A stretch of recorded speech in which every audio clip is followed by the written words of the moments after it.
This episode of Midco Sports Magazine is presented by Shields and Sanford Orthopedics and Sports Medicine.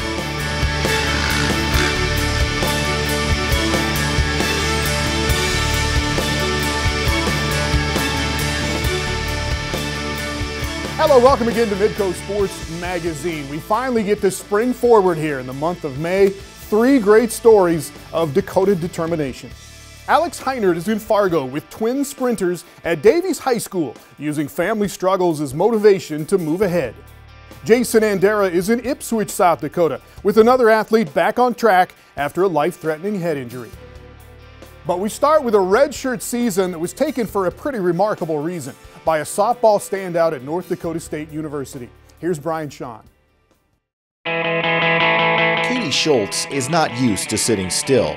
She was a 5-sport athlete growing up in Muscatine, Iowa, and was always go, go, go. But at times, it would be tough to keep up.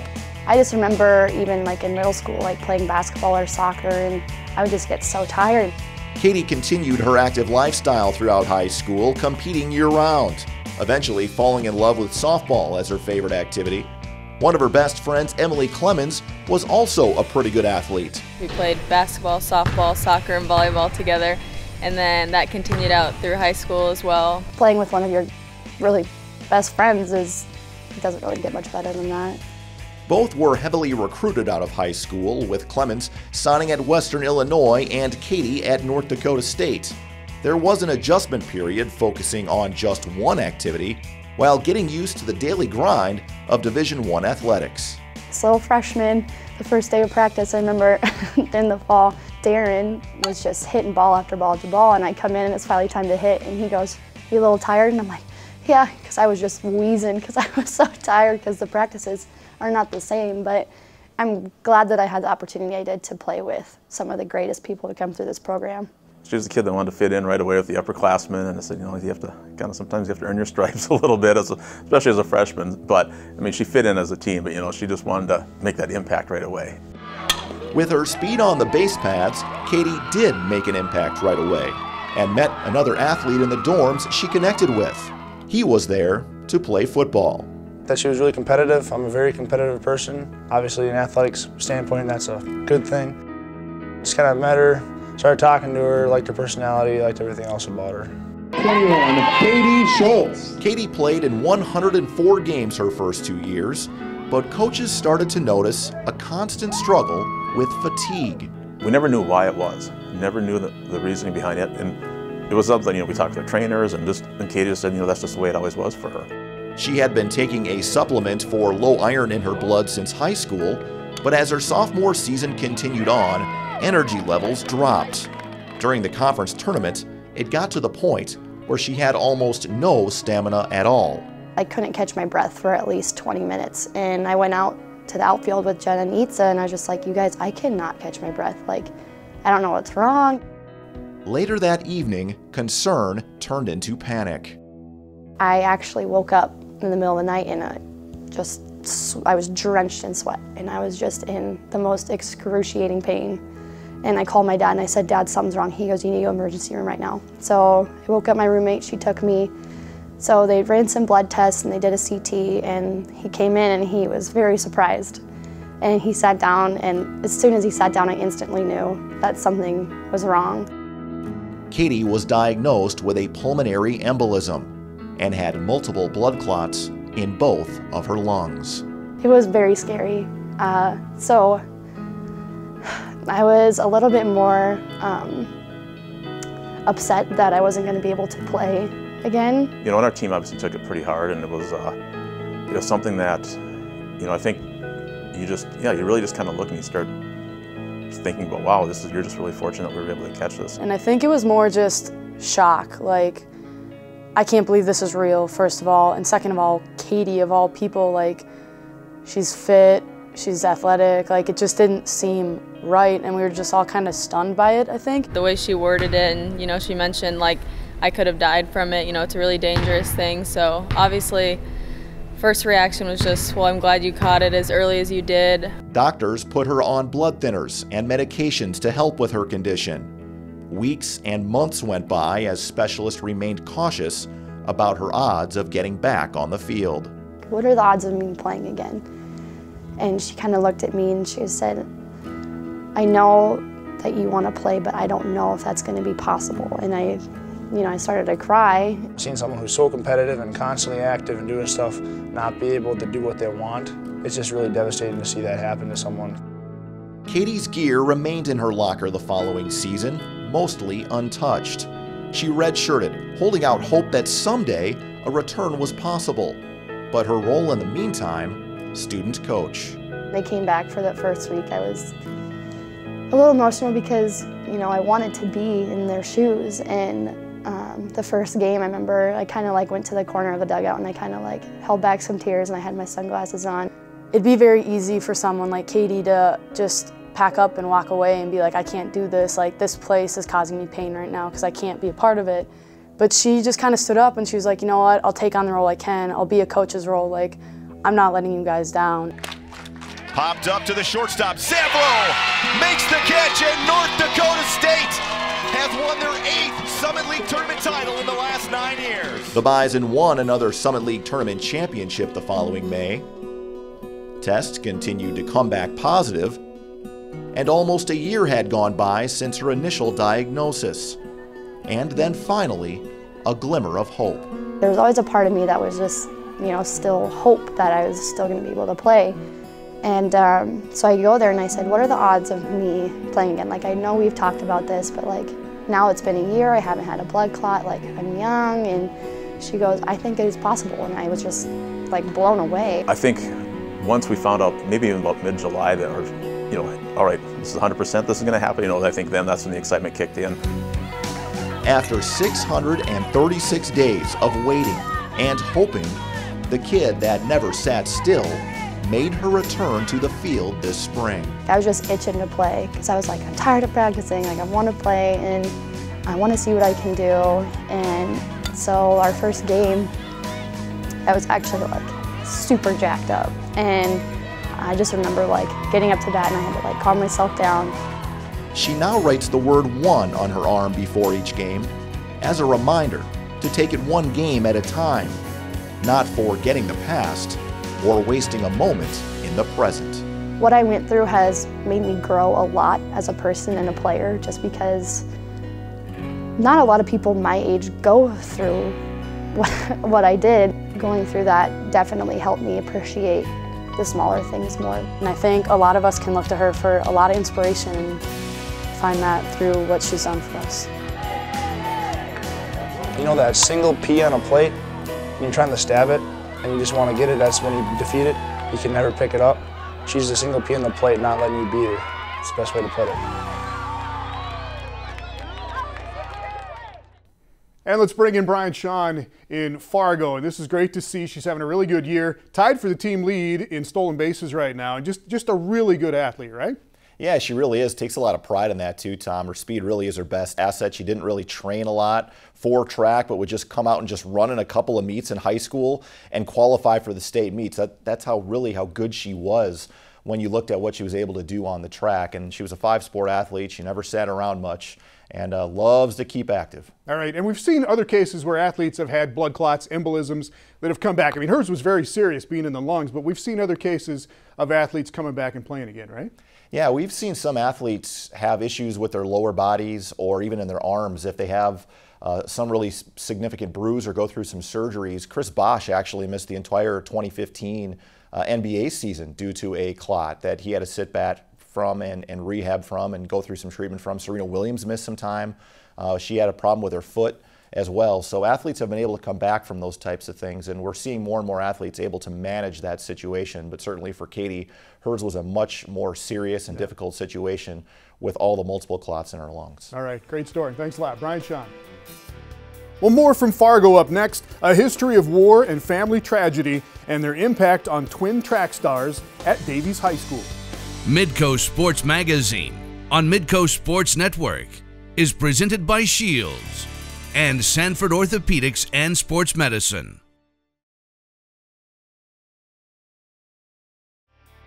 Welcome back to Midco Sports Magazine. Our next story is about twin track stars at Davies High School in Fargo. And their family history, their story is about war and tragedy. Here is Alex Heiner. In track and field, where you start from isn't important. Your lane assignments, the heat or flight you're in, it's basically inconsequential. All that matters is how you run the race. Maybe that's part of the reason why Rose and Roseline Gaye have grown to love the sport so much. You hit those curves, it's like you're gone. Even though like the last 50 kills you, but it's like that's the best part because like once you attack the curves, like you fly by. The twin sisters, who are now seniors at Fargo Davies High School, have helped rewrite the North Dakota track record books.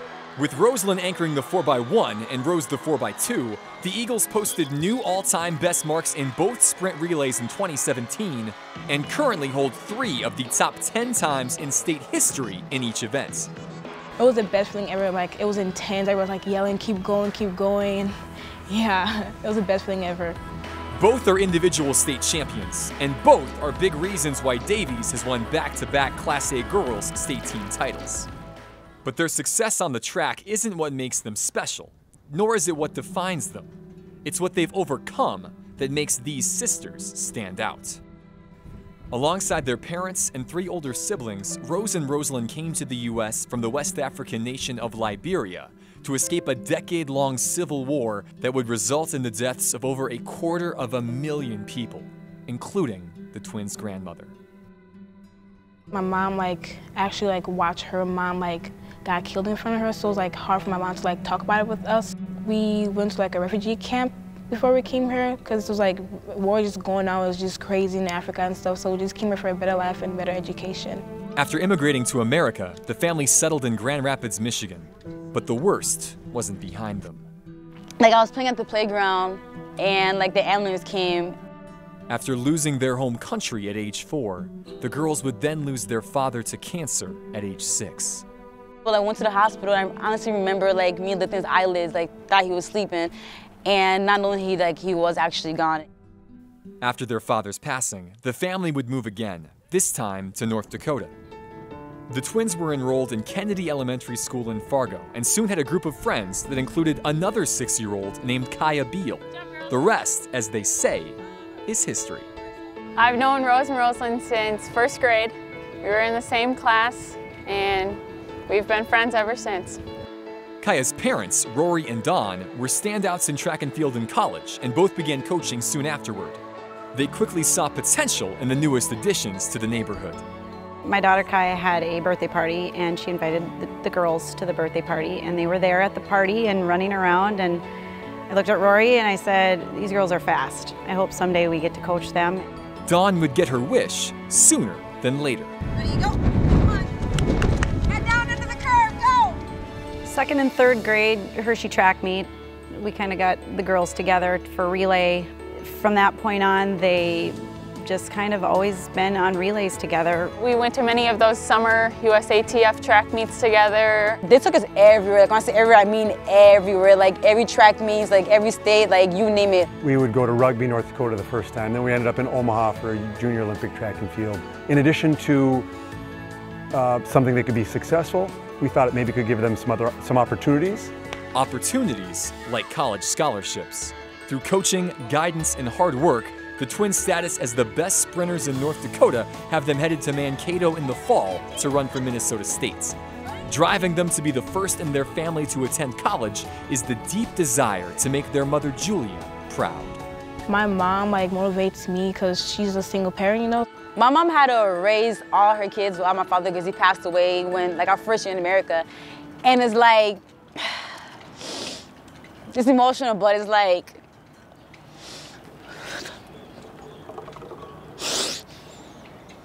it's she deserves the world, so it's we want to make her proud.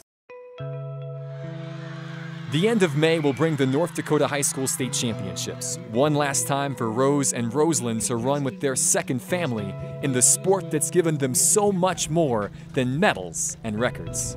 It helped me stay focused in school and do everything that I can, because without track, I wouldn't be nowhere. To be honest, I feel track is my whole entire life. Out of everything I've been through, it made me who I am. made me strong as a person, and like it made me like find out things about myself that I never really knew.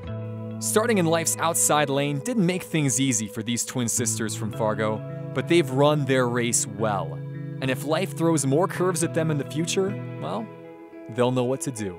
You hit those curves, it's like you're gone. You can do anything, put your mind to, like anything's possible. More Midco Sports Magazine coming up, but first, this week in the science of sports with South Dakota MMA fighter David Michd. Sports science is really understanding the physiology and the biomechanics behind athletic performance and health and safety. For MMA fighters, it's important that they not only be quick, but to be very accurate with their strikes.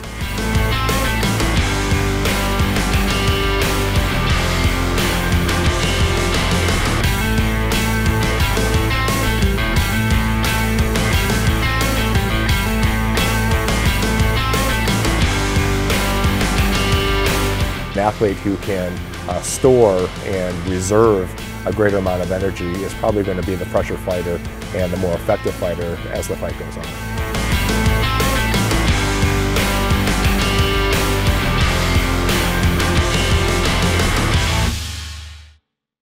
Midco Sports Magazine on Midco Sports Network is presented by Shields and Sanford Orthopedics and Sports Medicine. Welcome back. What happens in sports is not usually a matter of life and death, but that little adage was put to the test by the young athlete in our next story. Here's Jason Andera.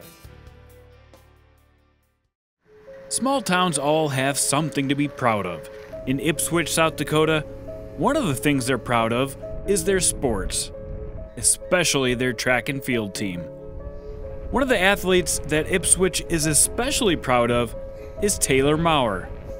Taylor is a great all-around athlete who got a suggestion from her coach to start pole vaulting. Mr. Thorson kind of talked me into it. Yeah, he told me I was built like a pole vaulter. After school every day, Taylor joins what feels like half the town of 950 people in the Ipswich gym to get hydration tips as well as life lessons before practice from track and field coach Todd Thorson. Because we can only focus on what? Our attitude and our effort. Taylor's all too familiar with life's lessons. One of those lessons came about a year ago on Tuesday, May 23rd in 2017, in the week of preparation before the state track meet. Taylor and her teammates went to the Barnett Center in Aberdeen for practice. Well, I remember stepping on the runway. And that's where it kind of went wrong, where she leaned back because she thought she had more mat, but she was on the side of the mat. Half her body hit the mat. So it was a freak accident. I was like that far away from the medal standards. They said that I tried to get up, I didn't. I dropped and I had a seizure. And then they held me down. I started bleeding out like my mouth and my nose and stuff. As life hung in the balance, Taylor says she thankfully didn't remember the ambulance or the helicopter ride to a Sioux Falls hospital as medical staff treated her life-threatening blood clot between her membrane and her skull. I was very scared. I didn't even know where I was. Even as Taylor laid in the hospital recovering from a near-fatal freak accident, there was one thing noticeably missing: fear. And the first thing I thought of when I woke up was like, oh man, I'm still gonna compete. Almost right away, you know, after she finally realized, even Taylor was trying to minimize in the hospital. She still wanted to minimize her situation and do as much as she can to help the team. I never had a doubt in my mind that I would get back to pole vault. I knew the whole time that I was going back to pole vault, and people were trying to parent me out of it. I've always been kind of a person to no fear. She really wants to achieve at the highest level and do the best that she can. She's not the kind of person that really fears failure, because we've taught them it's okay to fail as long as you're trying the best you can. So therefore, in her mind, you know, trying to do her best is all she can do, and she wants to just always get better every day, whether it be a sprinter, whether it be a jumper, whether it be a hockey player, whether it be a cross-country runner. She wants to do well in the classroom. She's a competitor. I'm pretty sure she competes pretty hard in a card game, a board game, whether it's grades. She wants to get the best grades. She told me on her confirmation project that's due tomorrow, she's getting confirmed this weekend, she wanted to have the best confirmation project. That's a good thing, a good quality to have. It didn't take long for Taylor's personality to shine through in the recovery process. I'm always the kind of person to I did not want to be in the hospital, at all. And the girl asked me to do a walk around the whole floor. I was so upset. And so I went and I started walking with her, and she took me by the staircase, and I was like, I'm totally fine, see? And I took off running up the stairs, and she was screaming at me to get back. I jogged back down, I guess. And I had to stay in the hospital a day longer because I was a danger to myself. Just a few months after the accident, Taylor was ready to go full speed into full contact sports.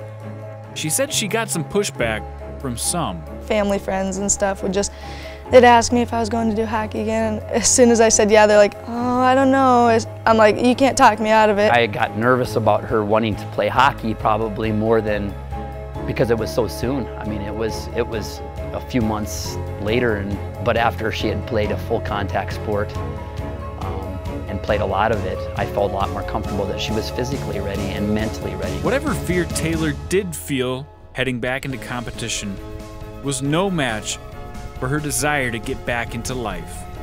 Soon, Taylor was back playing hockey and helped her team to a state championship, and now she's back full strength on the track team as well.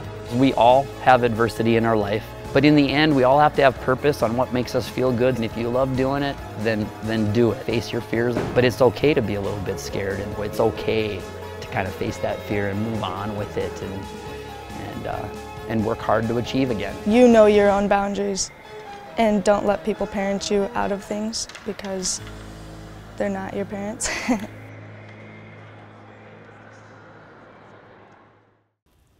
And joined by Jason and Dara, and it's always great to see these kids come back from something like this, for one thing. And you touched on it in the story a little bit, that when she was cleared to finally come back and play something, she came back and played hockey right away, which seems a little odd for a kid with a head injury, doesn't it? You know what? It does seem odd until you meet her. Yeah. She is a fighter through and through. Her dad's actually from Canada, so hockey was her first love.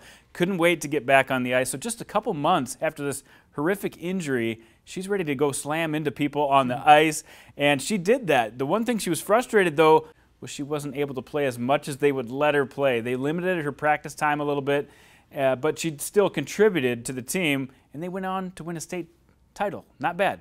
All right, and she's getting ready for the state track meet coming up in May, right? Yeah, coming up on a year since that injury. She's ready for the state track meet, and she's one of the best vaulters in the state, and she's really had a good season so far, so can't wait to see her and see what she can do at the end of the year. All right. Thanks, buddy. You bet. Good story. Jason and Dara. Thanks for watching Midco Sports Magazine. You can find this episode and all episodes on YouTube.